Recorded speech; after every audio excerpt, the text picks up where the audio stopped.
नमस्कार दोस्तों, एनएस ज्योतिष में आपका फिर से स्वागत है। आज हम बात करेंगे कर्क लग्न यानी कि कैंसर एसेंडेंट का जनवरी 2024 का महीना कैसा रहेगा। आइए चलिए देखते हैं। तो इस भाव को लग्न भाव कहते हैं। इस भाव पे यहाँ पे देखिए अगर 4 नंबर लिखा हुआ है तो ये कर्क लग्न वाले जातकों की पत्रिका है।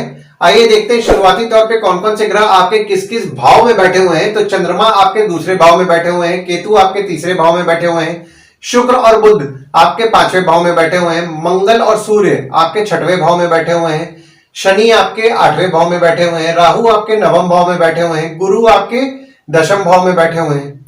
गोचर की अगर हम बात करें तो देखिए यहाँ पे 28 दिसंबर को बुध आपके 6वें भाव से 5वें भाव में वक्री होकर के गए थे, जो कि 6 जनवरी तक आपके 5वें भाव में ही वक्री रहेंगे और फिर 7 दिसंबर से वे आपके 6वें भाव में वापस मार्गी होकर के गोचर करेंगे। वहीं सूर्य 14 जनवरी को आपके 6वें भाव से 7वें भाव में गोचर करेंगे और शुक्र 18 जनवरी को आपके 5वें भाव से 6वें भाव में गोचर करेंगे।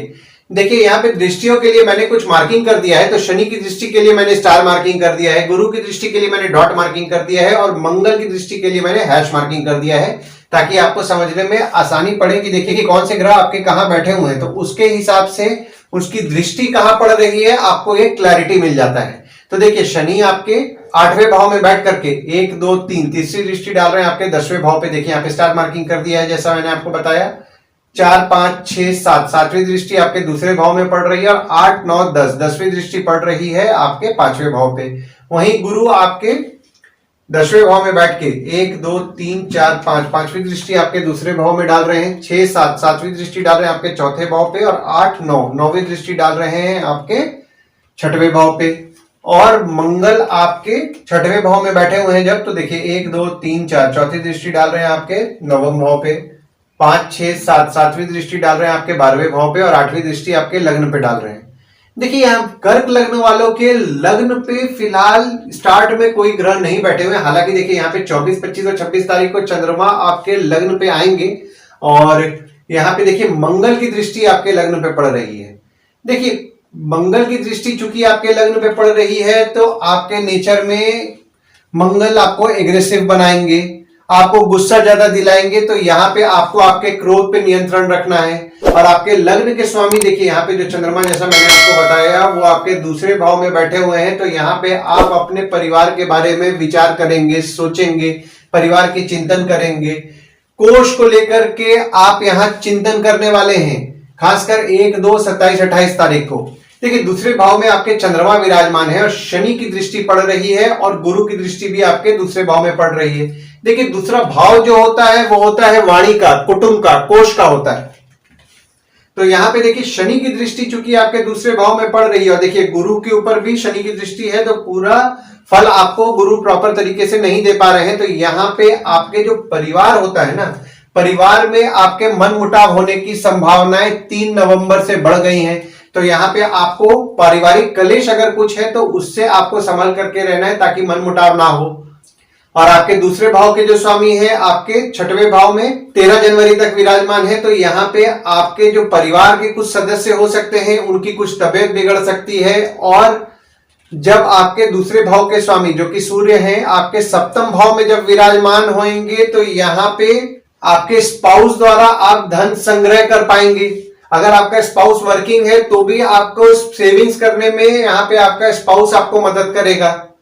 तीसरे भाव में आपके केतु विराजमान है और यहाँ पे देखिए आपके किसी ग्रह की दृष्टि नहीं पड़ रही है। हालांकि देखिए राहु केतु को देखते हैं तो राहु की भी दृष्टि आपके तीसरे भाव में पड़ रही है।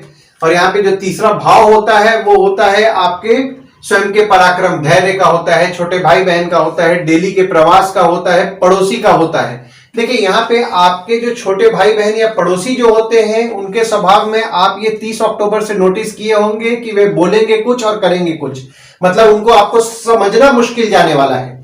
और आपके तीसरे भाव के स्वामी 5वें भाव में विराजमान है। तो यहाँ पे जो आपके संतति होते हैं उनके द्वारा आपको धैर्य की प्राप्ति होगी। आपके जो प्रेम संबंध है अगर किसी के साथ चल रहा है, जैसे कि प्रेमी हो गए या फिर प्रेमिका आपके हो गए, तो उनके साथ भी आपको धैर्य की प्राप्ति होगी। और अगर आपके बच्चे कहीं बाहर पढ़ रहे हैं तो हो सकता है कि आप खासकर 28 दिसंबर से 7 जनवरी के बीच में आप उनके पास ट्रैवल करें और उनसे मिलने के लिए आप जाएं। चौथे भाव में आपके कोई ग्रह नहीं है, पर यहाँ पे देखिए आपके चौथे भाव में गुरु की दृष्टि पड़ रही है। और जो चौथा भाव के जो स्वामी हैं आपके 5वें भाव में विराजमान है। देखिए चौथा भाव जो होता है वो होता है सुख का, वाहन का, माता का, घर का होता है। तो यहाँ पे चौथे भाव में चूंकि आपके गुरु की दृष्टि पड़ रही है तो आपको सुख तो आपको अच्छा मिलने वाला है, चाहे वो वाहन का हो, माता का हो, घर का हो, आपको गुरु के द्वारा सुख की आपको प्राप्ति होगी। 5वें भाव में आपके शुक्र विराजमान है और बुध विराजमान है। जो शुक्र है आपके 5वें भाव में 17 जनवरी तक विराजमान है और बुध जो है 6 जनवरी तक आपके 5वें भाव में विराजमान है। और यहाँ पे देखिए शनि की दृष्टि 3 नवंबर से पड़ रही है। देखिए 5वां भाव जो होता है वो होता है आपके संतति का, प्रेम का, पढ़ाई का, साधना का। तो देखिए यहाँ पे चूंकि शनि की दृष्टि आपके 5वें भाव में पड़ रही है तो जो स्टूडेंट्स हैं उनकी पढ़ाई में उनका मन कम लग रहा होगा। हालांकि आपके देखिए यहाँ पे आपके चौथे भाव के स्वामी आपके 5वें भाव में विराजमान है तो यहाँ पे आपको पढ़ाई से सुख तो मिलेगा, लेकिन फिर देखिए यहाँ पे आपके 5वें भाव के स्वामी भी 6वें भाव में विराजमान है तो पढ़ाई से थोड़ा बहुत आपका मन भी हट सकता है और ऊपर से शनि की दृष्टि भी पड़ रही है। और यहाँ पे देखिए आपको पढ़ाई तो अच्छी लगेगी खासकर 17 जनवरी तक, लेकिन आपको पढ़ाई में सीखने के लिए ज्यादा मेहनत करना पड़ेगा, आपको जल्दी समझ में नहीं आ पाएगा। देखिए यहाँ पे 17 जनवरी तक आपको आपके माता द्वारा ज्ञान की प्राप्ति होगी। और देखिए आपके जो प्रेमी या प्रेमिका होते हैं या फिर आपके जो बच्चे होंगे उसको आपको, जैसा कि मैंने आपको पहले भी बताया है कि आपको डिप्लोमेटिकली अभी हैंडल करना है। अगर आप डिप्लोमेटिकली हैंडल नहीं करेंगे तो वे आपको अपना शत्रु मानने लगेंगे। देखिए यहाँ पे आपके 5वें भाव में शुक्र 17 जनवरी तक जो विराजमान है तो आपको आपके बच्चों का विशेष तौर पर इस समय ध्यान देना है। हो सकता है कि उनका अट्रैक्शन अपोजिट सेक्स के प्रति बढ़े, तो इस चीज का आप विशेष तौर पर ध्यान दें, खासकर 17 जनवरी तक। 6वें भाव में आपके सूर्य 13 जनवरी तक विराजमान है, मंगल पूरे महीने विराजमान रहेंगे, बुध 7 जनवरी को गोचर करेंगे और शुक्र 18 जनवरी को गोचर करेंगे। और देखिए यहाँ पे गुरु के घर में ही गुरु की दृष्टि पड़ रही है और आपके 6वें भाव के जो स्वामी हैं आपके 10वें भाव में विराजमान है। देखिए 6वां भाव जो होता है वो होता है रोग का, ऋण का, शत्रु का, मामा मौसी का होता है।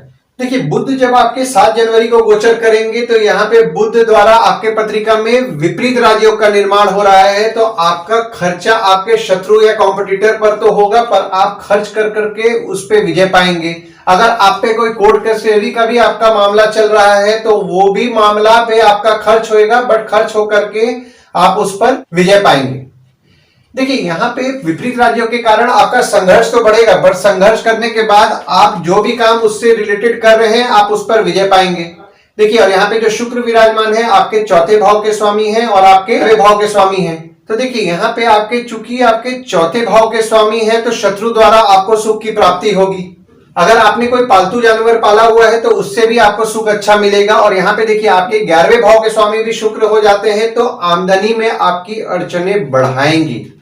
खासकर 18 जनवरी के बाद आमदनी जो होता है, आमदनी में आपको अड़चनों का सामना करना पड़ेगा पर आपको शत्रु द्वारा लाभ भी होगा।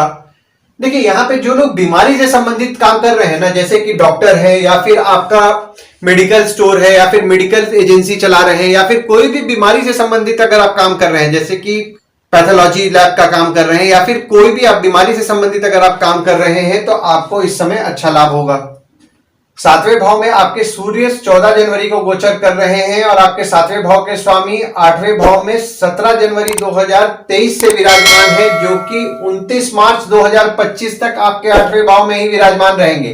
देखिए 7वां भाव जो होता है वो होता है भागीदार का, होता है आपके स्पाउस का होता है।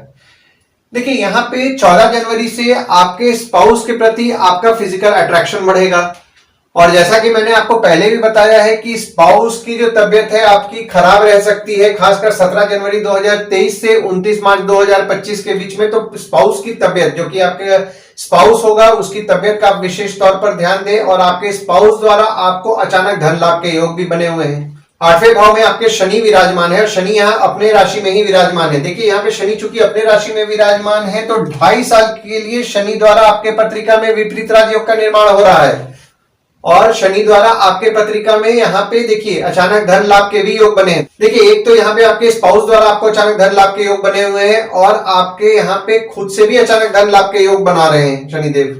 और यहाँ पे देखिए आपको वाहन संभाल करके चलाएं, वरना यहाँ पे आपको चोट पाट भी लग सकता है देखिए यहाँ पे आपको आपकी सेहत का ध्यान देना है। यहाँ पे आपको ऑर्गन्स के विकार होने की संभावनाएं हो रही हैं। नवम भाव में आपके राहु विराजमान है और यहाँ पे देखिए मंगल की दृष्टि आपके नवम भाव में पड़ रही है और आपके नवम भाव के स्वामी जो है आपके दशम भाव में विराजमान है। देखिए नवम भाव में आपके राहु विराजमान है तो यहाँ पे आपके साला साली हो गए या फिर आपके जो भाभी अगर है तो उनके स्वभाव में आप ये नोटिस करेंगे कि 30 अक्टूबर से उनमें जिद बढ़ा है और दूसरे धर्म के लोगों द्वारा भी आपको फायदा होगा। और चूंकि देखिए आपके नवम भाव के स्वामी आपके दशम भाव में 22 अप्रैल 2023 से विराजमान है तो यहाँ पे आपके बॉस और पिता द्वारा आपके भाग्य की वृद्धि होगी। अगर आप मेहनत करेंगे तो आपका नसीब आपका साथ देगा, पर आपको यहाँ पे मेहनत करना पड़ेगा। अगर आप मेहनत नहीं करेंगे तो आपका नसीब आपका साथ नहीं देगा, पर अगर आप मेहनत कर रहे हैं तो आपको 22 अप्रैल 2023 से निश्चित तौर पर आपका नसीब आपका साथ देगा। हालांकि देखिए गुरु शनि की दृष्टि में है तो आपको दिक्कतों का सामना तो करना पड़ेगा काम में, पर यहाँ पे तो भी आपका लक तो आपका फेवर करने वाला है। काम करते करते आप में रिलीजियसनेस बढ़ेगा और यहाँ पे देखिए आप धर्म का संशोधन भी करेंगे। दशम भाव में आपके गुरु विराजमान है और शनि की नीच की दृष्टि आपके दशम भाव में पड़ रही है। देखिए दशम भाव जो होता है वो होता है बॉस का, पिता का, काम का, ऑफिस का होता है। देखिए 22 अप्रैल 2023 से आप अपने काम से सेटिस्फाइड तो नहीं रह रहे होंगे और शनि की दृष्टि भी आपके दशम भाव में 17 जनवरी से पड़ रही है तो 17 जनवरी से आपका काम भी बिगड़ना शुरू हो गया होगा, जो कि आपका कुछ सुधार आपको 17 जून से देखने मिला होगा और 3 नवंबर से वापस आपके काम में परेशानियां बढ़ी होंगी। यहाँ पे देखिए जो लोग रियल एस्टेट या फिर वाहन से संबंधित काम कर रहे हैं ना, जैसे कि आपका रियल एस्टेट में रियल एस्टेट ब्रोकरेज का काम हो गया या फिर आपका प्रॉपर्टी डीलिंग का काम हो गया, फ्लैट्स को रेंट लगाने का काम हो गया, बिल्डर का काम हो गया या फिर नई पुरानी गाड़ी सेल करने का काम हो गया, कार डिटेलिंग का काम हो गया, कार एक्सेसरीज का काम हो गया, तो उनको इस समय उतना दिक्कत काम में नहीं जा पा रहा होगा। लेकिन अगर उसके अलावा कोई अगर आप काम कर रहे हैं तो उनके काम में उनको उतार चढ़ाव देखने मिल रहा होगा, दिक्कतों का सामना करना पड़ रहा होगा। और आपके दशम भाव के जो स्वामी मंगल है वो भी 27 दिसंबर से आपके 6वें भाव में विराजमान है और पूरे महीने आपके 6वें भाव में ही विराजमान भी रहेंगे। देखिए यहाँ पे आपको टफ कंपटीशन का अपने कॉम्पिटिटर या शत्रु जो भी बोलिए उसके साथ आपको सामना तो करना पड़ेगा, पर आपका काम आपका कराएंगे, पर आपको कंपटीशन का सामना करना पड़ेगा। और यहाँ पे जो लोग रोग से संबंधित काम कर रहे हैं, जैसा कि मैंने आपको अभी बताया, डॉक्टर हैं या फिर आपका मेडिकल स्टोर चला रहे हैं या फिर मेडिकल का डिस्ट्रीब्यूटरशिप चला रहे हैं या फिर आपका मेडिकल का डिवाइसेस का अगर आप बिजनेस कर रहे हैं, यानी कि कहने का मतलब है कि कोई भी रोग से संबंधित अगर आप काम कर रहे हैं तो आपका काम अच्छा चलेगा। क्योंकि देखिए रोग के घर में, जो कि आपका गुरु के घर कहीं में ही गुरु की दृष्टि पड़ रही है, मतलब रोग के घर में ही दृष्टि पड़ रही है और यहाँ पे देखिए आपके दशम भाव के स्वामी भी आपके 6वें भाव में विराजमान है, तो आपका काम तो निश्चित तौर पर जो लोग मेडिकल फील्ड से रिलेटेड है या बीमारी से संबंधित जो लोग काम कर रहे हैं उनका काम चलने वाला है। 11वें भाव में आपके कोई ग्रह नहीं है, पर यहाँ पे देखिए आपके शुक्र के घर में ही शुक्र की दृष्टि आपके पड़ रही है 11वें भाव में। देखिए यहाँ पे अगर आपके बच्चे कमाने वाले हैं तो उनसे आपको लाभ होगा और 17 जनवरी तक आपको आपके अपोजिट सेक्स, जैसे कि अगर आप जेंट्स है तो फीमेल जेंडर या फिर फीमेल है तो मेल जेंडर द्वारा आपको काम मिलने की संभावनाएं भी बढ़ रही हैं। और अगर आपके काम पैसा कहीं अटका हुआ है तो भी आपको अपोजिट सेक्स द्वारा मदद मिलने वाला है। और देखिए बुध की दृष्टि भी पड़ रही है तो आपको कम्युनिकेशन से भी फायदा होगा। 12वें भाव में आपके कोई ग्रह नहीं है, पर यहाँ पे देखिए मंगल की दृष्टि पूरे महीना आपके 12वें भाव में पड़ रही है और 12वें भाव के स्वामी आपके 6वें भाव में विराजमान है। देखिए 12वां भाव जो होता है वो होता है फॉरेन का, जेल का, खर्च का, हॉस्पिटल का होता है। देखिए यहाँ पे अगर आपका किसी के साथ विवाद हो जाए या झगड़ा हो जाए तो आप उसको अपने लेवल पे ही सॉल्व कर लीजिए, कोशिश कीजिए कि ये पुलिस तक ये मामला नहीं जाए, वरना आपको थोड़ा बहुत दिक्कतों का सामना करना पड़ेगा।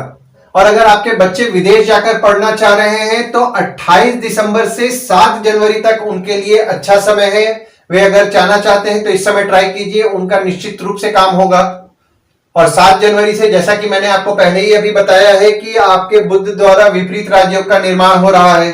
देखिए यहाँ पर 7 जनवरी से आप खर्च कम करेंगे और धन खर्च कर करके आप अपने शत्रु पर विजय भी पाएंगे। आइए गुड डेट्स और बैड डेट्स के बारे में जान लेते हैं। तो गुड डेट्स वो डेट्स हो जाते हैं जिस दिन अगर आप कोई नया काम शुरू करना चाह रहे हैं तो कर सकते हैं, कोई कंपनी में अगर आपका एग्रीमेंट हो रहा है तो कर सकते हैं, कोई कंपनी में अगर आपका ज्वाइनिंग है तो भी इस डेट को कंसीडर कीजिए, आपके लिए अच्छा रहेगा। कोई नया सामान खरीदना चाह रहे हैं तो भी इस डेट्स को आप कंसीडर कर सकते हैं, कहीं बाहर जाने का प्लान कर रहे हैं तो भी इस डेट को कंसीडर कीजिए, आपके लिए अच्छा रहेगा। तो डेट्स नोट डाउन कर लीजिए, 4 से 9 तारीख, 12 तारीख, 13 तारीख, 15 से 22 तारीख। वहीं बैड डेट्स में अगर आप कहीं बाहर जाने का प्लान कर रहे हैं तो अवॉइड कीजिए, कोई कंपनी के साथ अगर आपका एग्रीमेंट हो रहा है तो अवॉइड कीजिए, कोई कंपनी में अगर आपका ज्वाइनिंग है तो भी इस डेट को अवॉइड कीजिए, आपके लिए अच्छा नहीं रहेगा। कुछ नया सामान खरीदना चाह रहे हैं तो अवॉइड कीजिए। तो डेट्स हो जाते हैं 10 तारीख, 11 तारीख, 14 तारीख और 23 तारीख। इस डेट्स को आप कहीं लिख करके रख लीजिए ताकि आपके ध्यान में रहे। और उपाय में देखिए, आपका जो नवम भाव है ना कर्क लग्न वालों का, वो हो जाते हैं गुरुदेव का। तो अगर आप साईं मंदिर जाएंगे या फिर दत्त मंदिर जाएंगे तो आपको निश्चित रूप से लाभ होगा। और यहाँ पे देखिए, राहु भी आपके नवम भाव में विराजमान हो रहे हैं। तो अमावस्या के दिन खासकर दही भात अगर आप एक बाउल में रख करके अगर आप कौवा को अगर आप देंगे तो आपको उससे अच्छा लाभ होगा। और अगर आप मंगल की उपासना करते हैं, जैसे कि आपके बजरंगबली हो गए या फिर गणपति देव हो गए, ओम गणपते नमः का जाप करिए, हनुमान चालीसा का अगर आप जाप कर रहे हैं तो आपको इस समय निश्चित रूप से अच्छा फायदा मिलेगा। आशा करता हूं इस वीडियो में दी हुई जानकारी आपको पसंद आई होगी। अगर आप हमें YouTube पे देख रहे हैं और ये वीडियो आपको पसंद आया हो तो इस वीडियो को लाइक कीजिए, चैनल को सब्सक्राइब कीजिए और नोटिफिकेशन बेल जरूर दबाइए। और अगर आप हमें Facebook पेज पे देख रहे हैं तो Facebook पेज को लाइक कीजिए और फॉलो कीजिए। धन्यवाद दोस्तों, कल फिर मिलेंगे एक नए वीडियो के साथ।